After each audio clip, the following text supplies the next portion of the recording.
السلام علیکم گائز، امید ہے آپ لوگ خیریت سے ہوں گے۔ آج میں آپ لوگوں کے ساتھ ایک نیو بک ریویو ڈسکس کرنے لگا ہوں۔ بک کا نام ہے the West's war against Islamic State, written by Andrew Mumford. Andrew Mumford university of Nottingham میں associate professor and deputy head of the school of politics and international relation بھی رہ چکے ہیں۔ اس بک کے علاوہ اینڈریو ممفورڈ نے اور بھی 3 بکس لکھی ہیں modern warfare and political management پہ۔ اس کی جو سب سے پہلی بک ہے وہ تھی دا کاؤنٹر انسرجنسی میں 2011 میں، اس کے بعد پراکسی وارفیئر 2013 میں، اس کے بعد counter insurgency warfare and Anglo American alliance 2018 میں۔ اس کے علاوہ وہ ایک security adviser U K ministry of defence and NATO میں بھی رہ چکے ہیں۔ یہ تھا ایک بریف سا انٹروڈکشن ڈاکٹر اینڈریو ممفورڈ کا۔ اب ہم اپنے ریئل ٹاپک کی طرف آتے ہیں جو ہے بک ریویو۔ یہ جو بک ہے یہ an introduction, 6 chapters and a very brief conclusion پہ ڈیوائیڈڈ ہے۔ اس کی جو ٹوٹل پیجز ہیں وہ 147 ہیں اور یہ for the first time England میں پبلش ہوئی تھی 2021 میں۔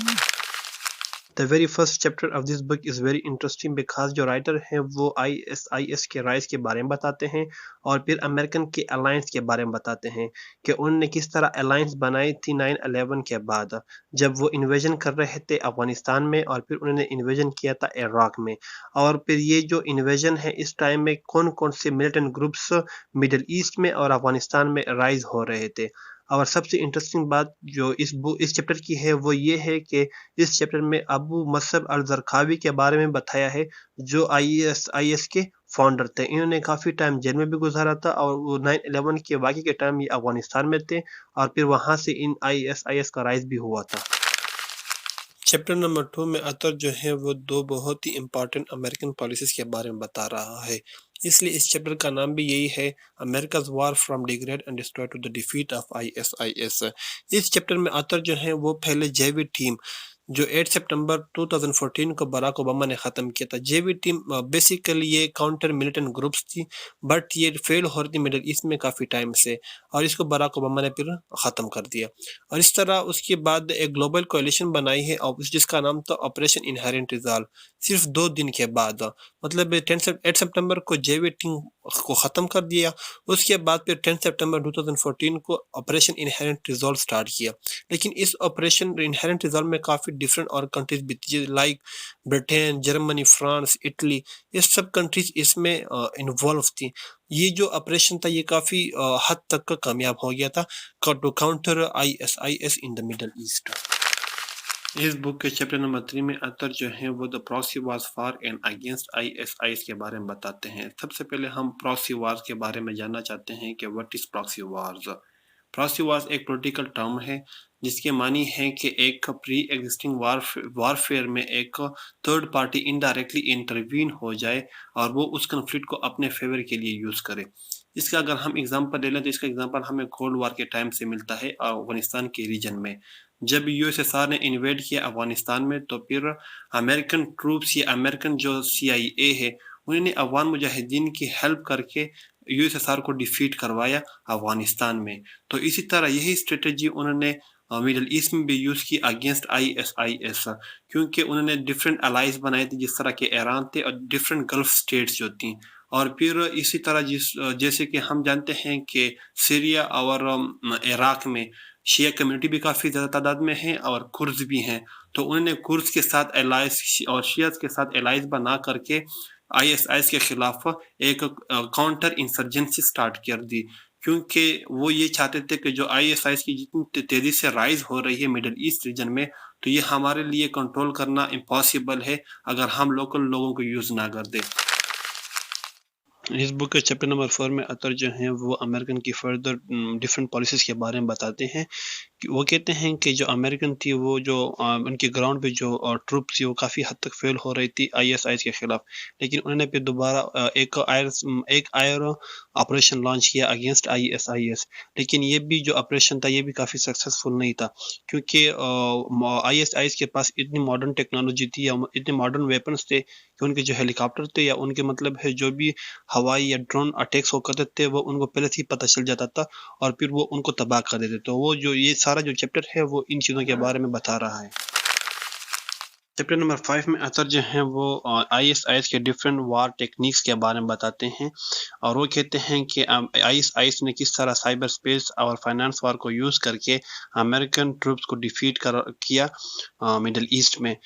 اس طرح اس بک کے چیپٹر نمبر پیج نمبر 9 پہ اثر کہتے ہیں کہ 2014 میں ایک اسٹیٹسٹک کے مطابق آئی ایس کے پاس تقریباً 40,000 سولجرز تھے، اور تقریباً یہ 120 کنٹریز سے آئے ہوئے تھے، اور وہاں انہوں نے اس میں ریکروٹمنٹ کی تھی، اور اسی طرح یہ ایک ویلتھیسٹ آرگنائزیشن تھا 2014 میں، اور تقریباً $2 ملین پر ڈے یہ آرگنائزیشن کماتی تھی۔ تو اسی طرح یہ اپنی فائنانس کو یوز کر کے ڈفرینٹ لوگوں کو ریکروٹ کر رہا تھا، اور ان لوگوں کو یوز کر رہے تھے وہ امریکن ٹروپس کے خلاف مڈل ایسٹ میں۔ تو اس لیے امریکن جو ٹروپس تھی وہ کافی فیل ہو رہی تھی ان کو کاؤنٹر کرتے کرتے، اور پھر یہی فائنانس یا یہی سائبر اسپیس تھی جو مڈل ایسٹ میں آئی ایس کا سب سے زیادہ مضبوط ویپن بن گئی تھی۔ چیپٹر نمبر 6 میں اثر جو ہیں وہ ڈفرینٹ ریجنل پاورز کے بارے میں بتاتے ہیں کہ ان کی کیا پالیسیز ہے against I S in the middle asset.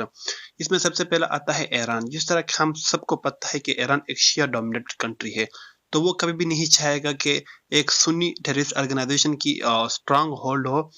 Middle asset میں۔ تو اسی طرح اگر ہم آگے چلتے ہیں تو ٹرکی آتا ہے۔ ٹرکی بھی ایک مسلم ڈومینیٹڈ کنٹری ہے، لیکن وہ ماڈرن ہے، اور جو آئی ایس ہے وہ بھی ایک سنی آرگنائزیشن ہے، ایک اسلامک آرگنائزیشن ہے، بٹ وہ کافی آرتھوڈاکس ہے، اور وہ ٹرکی والوں کو یا مطلب یہ جو ماڈرن مسلم ہے وہ ان کو نہیں مانتے، تو وہ ایک خلافت ڈکلیئر کروانا چاہتے ہیں مڈل ایسٹ میں، تو ٹرکی اس کے بالکل ہی برعکس ہے اور خلاف ہے۔ اسی طرح اگر ہم رشیا کو دیکھتے ہیں تو رشیا کے اپنے انٹرسٹ ہے، وہ آئی ایس کو ایز اے پراکسی یوز کر رہی ہے اگینسٹ امریکن ٹروپس، جس طرح امریکن نے یوز کیا تھا افغان طالبان کو against U S S R in 1980s۔ تو بالکل وہی رشیا اپنے اس مفاد کو یا اپنے انٹرسٹ کو ڈیفینڈ کرنے کے لیے آئی ایس کو یوز کر رہی ہے مڈل ایسٹ میں، تاکہ وہ امریکہ کو یہاں پہ ڈسٹروائے کر سکے یا ان کو ڈیگریڈ کر سکے اور یہاں سے ان کو نکال سکے۔ تو یہ سارا جو چیپٹر ہے نمبر 6 وہ ان سب چیزوں کی کنکلوژن کے بارے میں بتا رہا ہے کہ کس طرح یہ ریجن جو پاورز ہیں ان کی پالیسیز ہیں ٹورڈ آئی ایس۔ بک کے کنکلوژن میں اثر جو ہیں وہ ایک آپٹیمسٹک اپروچ کے ساتھ آتے ہیں اور کہتے ہیں کہ دنیا میں پیس پاسبل ہے اگر ہم لوگ چاہیں، اگر ہم لوگ نہیں چاہیں گے تو دنیا میں پیس کبھی بھی نہیں آئے گا۔ پاورفل کنٹری جو ہیں وہ اپنے مفاد کے لیے نہیں لڑیں، بلکہ وہ دوسروں کا بھی سوچیں، نہ کہ امریکہ کبھی انویڈ کرے افغانستان میں یا مڈل ایسٹ میں، یا رشیا کبھی انویڈ کرے یوکرین میں، یا ڈفرینٹ جو کنٹریز ہے جس طرح انہوں نے کیا تھا افغانستان میں۔ تو جس طرح نیلسن منڈیلا بھی کہتے ہیں کہ darkness could not be removed by darkness, only light could remove it۔ اگر ہم اندھیرا پھیلائیں گے تو اندھیرا کو ختم کبھی بھی نہیں کر سکتا، صرف جو روشنی ہے وہ اس اندھیرا کو ہی ختم کر سکتی ہے۔ اس کا ایگزامپل اگر ہم لے لیں تو جنگ جو ہے وہ کبھی بھی جنگ کو ختم نہیں کر سکتی، پیس جو ہے وہ جنگ کو ختم کرے گی، لیکن پیس لانا پاورفل کنٹریز کا ایک ذمہ واری ہے، وہ ان کا ایک مین آبجیکٹیو ہونا چاہیے ان کی فارن پالیسی میں، اور ایک اس طرح آرگنائزیشن ہونا چاہیے جس طرح UN ہے جو سب کی مطلب ہے سنے اور پیس کو انشور کرنے کی کوشش کرے، نہ کہ صرف امریکہ کی باتوں کو مانے۔ کرٹیکل انالیسس کے پارٹ میں کچھ لمیٹیشن شیئر کر رہا ہوں related to this book. Indeed, Andrew Mumford is a very good writer۔ بے شک میں اس بات کو مانتا ہوں، لیکن بات یہ ہے کہ اس بک میں کچھ لمیٹیشن ہے، اور میں آپ لوگوں کے ساتھ ایک ایک شیئر کرتا ہوں۔ سب سے پہلے جو لمیٹیشن ہے وہ یہ ہے کہ یورو سینٹرک اپروچ سے اس بک کو لکھا ہے۔ اس کا مطلب یہ ہے کہ اس نے صرف US اور جو ویسٹرن الائنس تھی ان کی جو پالیسیز تھی towards middle east against IS ان کو اپریشیٹ کیا ہے صرف، حالانکہ ان کو اتنا اپریشیٹ نہیں کرنا چاہیے جتنا مطلب یہ کر رہا ہے اس بک میں۔ دوسری جو بات ہے ون سائیڈڈ سٹوری، جو ون سائیڈ سٹوری اس کا مطلب یہ ہے کہ جو رائٹر ہے انہوں نے صرف ون سائیڈ سٹوری ہی بیان کی ہے، اور وہ بیان کی ہے US کی صرف۔ اور پھر اس میں جو تھرڈ لمیٹیشن آتی ہے وہ ریپیٹیشن آف آئیڈیاز۔ اس میں ریپیٹیشن آف آئیڈیاز کافی زیادہ ہے، کیونکہ اگر وہ کسی آئیڈیا کو ڈیفائن کر رہا ہے تو وہ 2-3 چیپٹر میں اس آئیڈیا کو ریپیٹ کروا رہا ہے ہر چیپٹر میں۔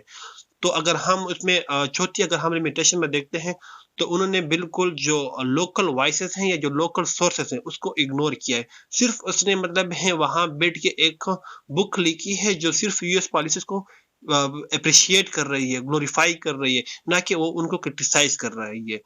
اس میں اگر ہم لاسٹ میں دیکھتے ہیں تو جو مطلب ہے جو کوئلیشن کے وجہ سے جو کانسیکوینسز ہوئی اس ریجن میں، تو وہ ان چیزوں کو کرٹیسائز نہیں کر رہا ہے، وہ صرف یہ کہہ رہا ہے کہ یہ جو ISIS ہے وہ اس چیز کے لیے رسپانسبل ہے۔ بالکل ISIS اس چیز کے لیے رسپانسبل ہے، لیکن جو امریکن نے جو انویژن کیا ہے مڈل ایسٹ میں یا جس میں افغانستان میں، تو اسے جو لوگ سفر ہوئے ہیں ان کا رسپانسبل کون ہے، ان کے لیے انسریبل کون ہوگا؟ تو وہ ان چیزوں کو ڈیسائز نہیں کر رہا ہے، صرف اس کو مطلب اپریشیٹ کر رہا ہے کہ امریکہ نے یہ کیا ہے، ویسٹرن الائز نے یہ کیا ہے اور اس نے اس طرح کاؤنٹر کیا ہے، اور پھر وہ آخر میں وہ رشیا کو کرٹیسائز کر رہا ہے۔ بالکل رشیا کو کرٹیسائز کرنا چاہیے، جس طرح وہ رشیا کو کرٹیسائز کر رہا ہے تو اسی طرح امریکہ کی پالیسی کو بھی کرٹیسائز کرنا چاہیے، کیونکہ اگر ہم بلنڈرز کو گلوریفیکیشن کی طرح سے وہ بکس میں اس کو گلوریفائی کریں گے، اگر اس کی ہم چرچے کریں گے تو وہ آگے بھی فیوچر میں بھی اسی طرح لوگ بلنڈرز کریں گے، اور ان بلنڈرز اور ان مطلب مسٹیکس کو اگر ہم ابھی سے کاؤنٹر نہیں کریں گے، ابھی سے کرٹیسائز نہیں کریں گے، تو پھر یہ آگے ان کی کانسیکوینس اور بھی مطلب سیویئر ہو سکتی ہیں۔ So thanks for watching my video. Please subscribe my YouTube channel and do share with your friends. Thank you.